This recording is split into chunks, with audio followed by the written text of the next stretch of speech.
Tradisyon ng mga Pilipinong Kristiyano na nagtatanghal sa masalimuot na paglalakbay ni San Jose at Birheng Maria mula sa Nazareth patungong Bethlehem upang maghanap ng matutuluyan ng mapagsisilangan kay Jesucristo.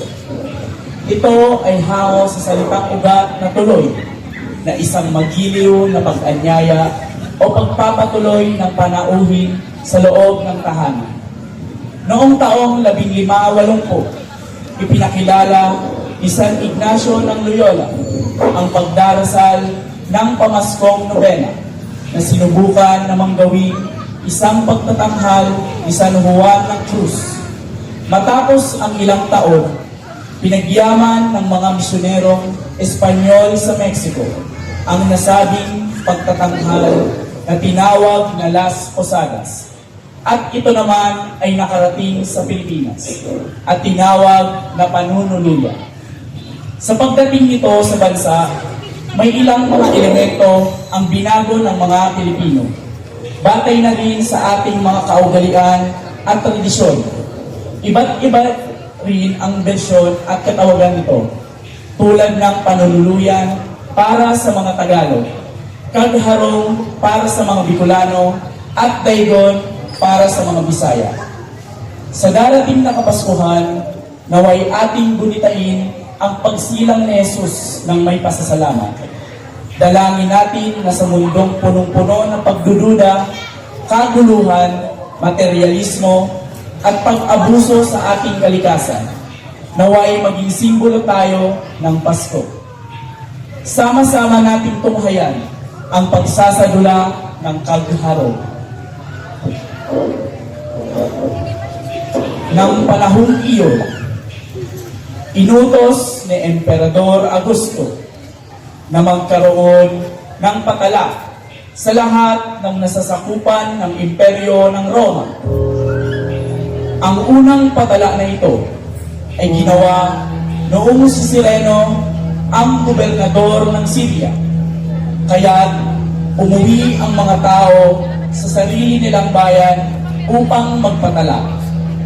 Mula sa Nazareth, isang lungsod sa Galilea, si Jose ay pumunta sa Judea, sa Bethlehem na bayang sinilangan ni Haring David, sapagkat siya ay mula sa angkan ni David. Kasama rin niyang umuwi upang magpatala si Maria, na kanyang magiging asawa, na noon ay nagdadalang tao. Nang ika-6 na buwan, isinugo ng Diyos ang anghel na si Gabriel sa isang bayan ng Galilea na kung tawagin ay Nazareth. Sinugo siya sa isang birheng na katakdang ikasal sa isang lalaki mula sa angkan ni David na ang pangalan ay Jose. Maria ang pangalan ng birhen. Maria, magalang ka, ikaw ang napilagpala. Ang Panginoon ay sumasa iyo. Sino ba? Paano ka nakapasok sa bahay ko? Bakit ka narito? Huwag kang matakot, Maria, sapagkat tinalugdan ka ng Diyos. Kaya magdadalang tao ka at magsisilang ng isang lalaki at tatawagin mo siya sa pangalan Jesus. Siya ay magiging dakila at tatawagin anak ng kataas-taasan. Ngunit, paano mangyayari ito? Kaya wala pa ako nakakasipit. Mapapa sa iyo ang banal na Espiritu at lilinglingan ka ng kapangyarihan ng kataas-taasan. Kaya't ang isisilang ay banal at tatawagin anak ng Diyos. Narito ako, nalingkod ng Panginoon. Mangyari sa akin ang ayon sa iyong salita. Si Jose, na kanyang asawa, ay lalaking matuwid at hindi niya ginusto na mapahiya sa madla si Maria. Kaya nagpasa siyang paalisin ng lihim si Maria. Samantalang iniisip niya ang mga bagay na ito, isang anghel ng Panginoon ang nagpakita sa kanyang panaginip. Jose, ikaw na nagmula sa angkan ni David, huwag kang mangambang tanggapin si Maria na iyong asawa. Ito ay dahil ang dinadala niya sa kanyang sinapupuno ay sa banal na Espiritu. Siya ay manganganak ng isang lalaki. Ang ipapangalan mo sa kanya ay Jesus, sapagkat ililigtas niya kanyang mga tao sa kanilang kasalanan. Maria! Maria! Maria! Mahal ko, Maria! Magpakita sa akin ang anghel ng Panginoon.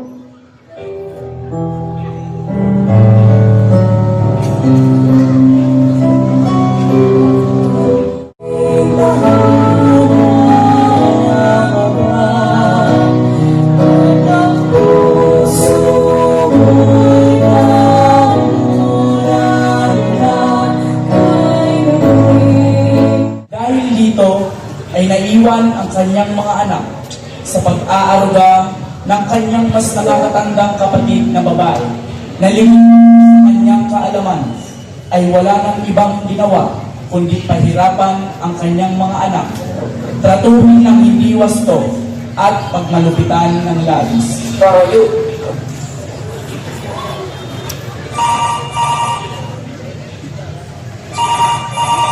Ano ba yan? Hello? Ano na naman?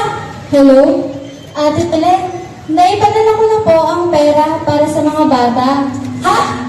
Para sa mga bata lang? Ganon? Eh paano yung mga gastusin ko dito? Aba, napakahirap kaya alagaan ng mga anak mo, no? Buntis pa ito pare mo? Hoy, Silya, baka nakakalimutan mo na ako ang gumastos para makapag-abot ka. Ate, hindi ko naman nakakalimutan yan. Ay, nga pala, sa susunod na pagpadala mo, kung pwede sana, idagdagan mo. Kulang na kulang itong pinapadala mo. Sige ate, susubukan ko. Kung ako lang, ayoko na sana nandito. Nahihirapan na rin ako. Ay, naku, hirap. Hirap? Kalimutan mo nga yan. Ang mahalaga, meron ka na ipapadalang pera dito. O sige na nga, aalis na ako. Baka abutin pa ako ng pagsasara ng ulyen. Ano ba yan ate? Lagi naman tayong gumagawa ng gawain bahay. Ay naku, hayaan mo na. Ganyan talaga si Tia.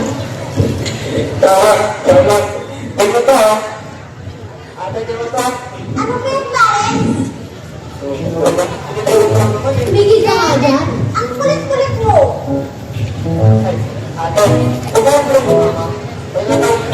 Hindi pa nga eh, pero nung Lunes tumawag siya. Sabi niya, tatawag siya ulit. Di ba, kuya? Sabi ni mama, meron siyang ipapadalang pera. Yung nga rin ang iniisip ko eh, pero dapat nakatawag na siya. Ate, sige ate. Ate, may problema ako eh. Si Charles na lang niya. Alam ko na, siguro nakasagot sa exam nyo, kaya pinapatawag si ate. Ano naman kayo eh. Sige ako ito. O sige, ano ba problema? Kailangan ba ng project ko? Alam na nga kabahin eh. Hans, huwag ka mag-alala, Bunso. Pag tumawag si Mama, solve ang problema mo. Oh! Ano na naman pinag-uusapan nga ba dyan?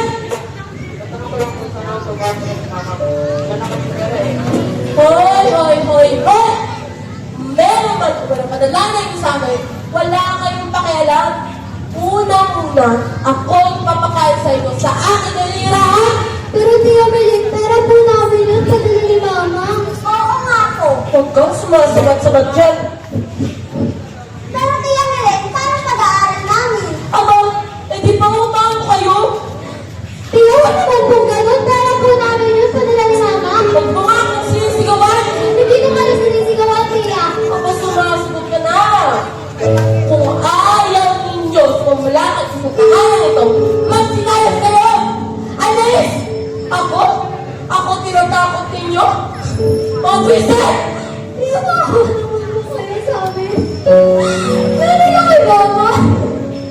Hindi siya palitos ko sa lang pag-aaral namin. Ang kailangan namin magkakapatid. Lahat ay lahat siya. Sinusunod namin.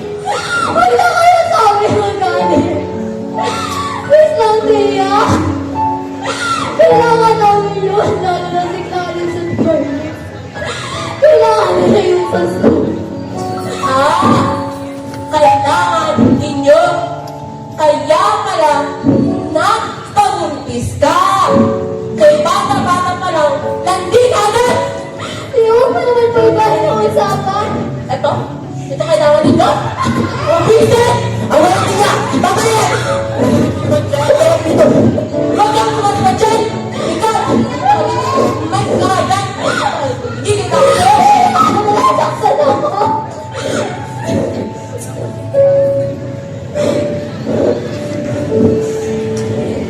Mahal ko, Maria.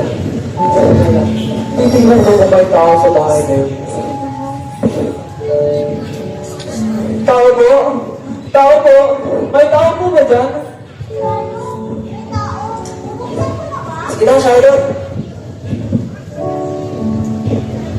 Sino po sila? Maraming salamat po kay tao. Teka lang po, kukunin ko ang aking asawa.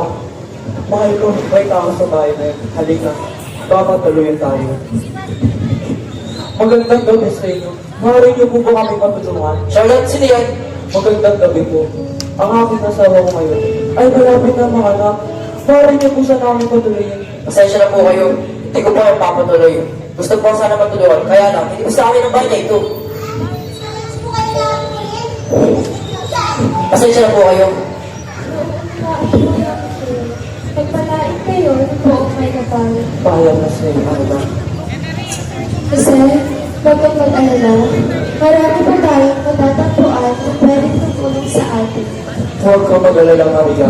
Hindi ako mawawala ng pag-asa. At sana may magpatuloy sa akin. Kasama natin ang Diyos. Sa ikatlong tagpo, pag-aaruga sa sariling anak.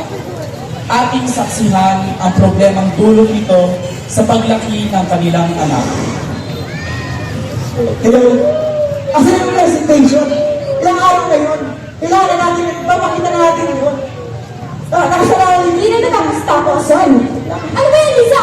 Laro ka ng laro. Nahihista ko wala ko dito. Ano ba yung dalawa dyan? Ba't ang ingay nyo? Eh, ito kasi magaling mong anak. Hindi mo magsabihan. Kausapin mo kaya. Ano ba yan? Tigilan mo na ako. Asan na ba yung kaya yan? Lea! Sir, ito na po. Ang baba! Lisa, halika na. Marami pang ginagawa ang mami at daddy mo. Nasaktan ka ba, anak? May sugat ka ba? Lisa, okay ka lang? Lagi na lang pinawala. Lagi na lang ako iniwan. Wala na sila mga tao sa akin. Bakit na wala pa nilang trabaho kita sa akin? Ang gagawin niya. Alam mo, anak, may mga bagay-bagay na hindi mo pa naunawaan sa ngayon. Darating din ang panahon na maunawaan mo ang mami at daddy.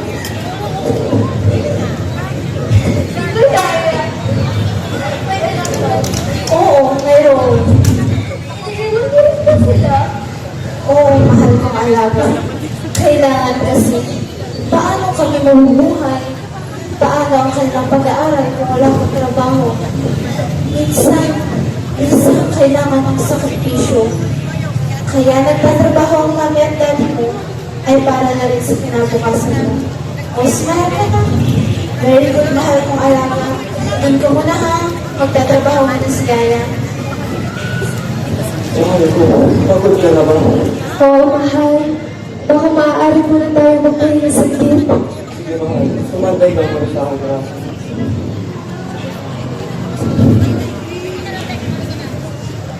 Mahal, sa tingin ko medyo okay na ako. Sige, mahal. Tingnan natin sa bahay dito kung may tao.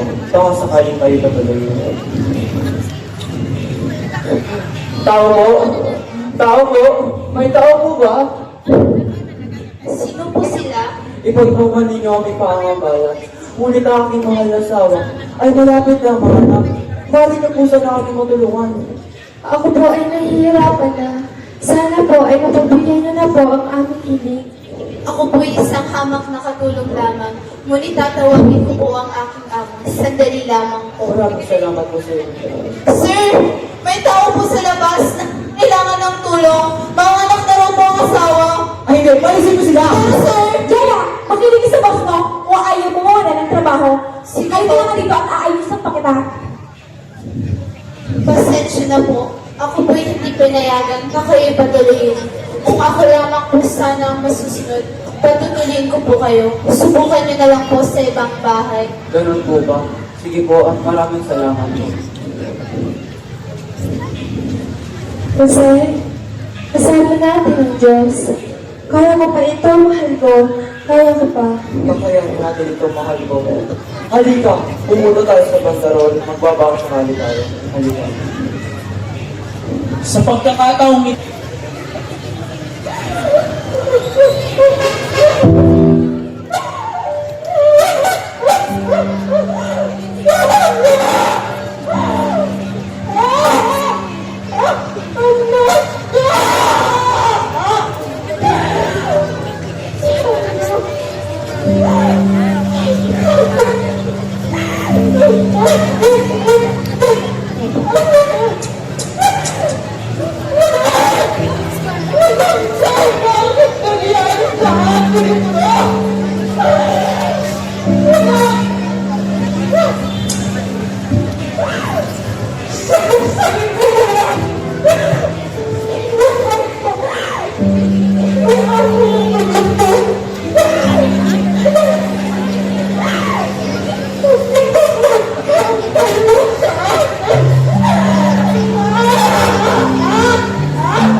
Ano bang kasalanan natin?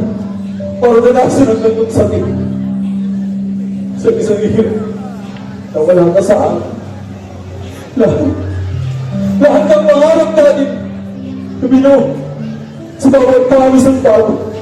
Lahat ay naglaho. Na para kang wala kami pinaghirapan. Kung may Diyos man, bakit ka hinayaan ang lahat ng ito? Bakit ang isang bata, isang inosenteng bata, anak ko, ang anak namin ang aking kasama. Bakit? Anak ko, para saan pa? Para saan pa ang buhay namin? Kung ito, ay hindi namin ano ang pagtahan.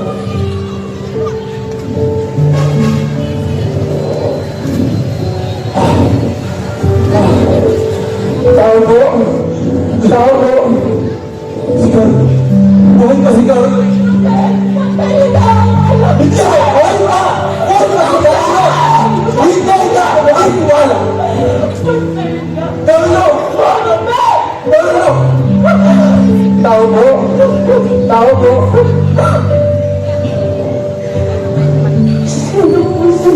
Ipagpapan ninyo ang may pangangabala. Ako po si Jose, at ito naman po ang asawa si Maria. Wala naman din mapuntahan, at ang asawa ngayon ay malapit ang mga anak. Narin niyo po ba kami matulungan? Tawagin mo kami, Jose. Wala kami maibibigyan. Ang tahanan ay nag-iskasyo para sa iba. Lalo na kami ay nagtutulungan sa pagkawalan ng aming anak. Nawawaan ba ito pinagdarang? Ngunit para sa aking asawa, kahit isang gabi lang. Pasensya na, Jose. Hindi namin kaya. Hindi namin kaya. Hindi lang katulungan ang ibang tao. Sana kami ay nagtulog sa kakulangan ng anak namin. Naunawaan ko kayo. Maraming salamat po sa inyong oras. Kahit ilan pang pagsubok ang ating tagaan, kakayanin at kakayanin natin. Dahil kasama natin ang Diyos, hindi na tayo mababayaan kailanman. Kasi, halika't maglakbay tayong uli.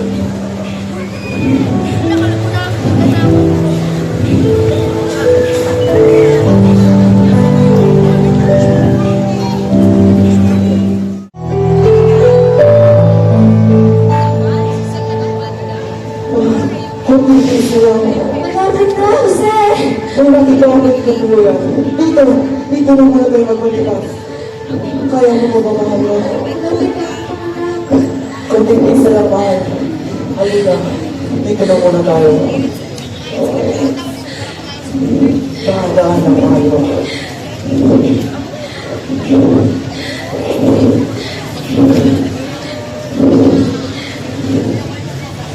Panginoon mo, tiwala inihahagi ko sa inyo. Jose! Jose! Jose, mananganak na ako!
Huwag kayong matakot.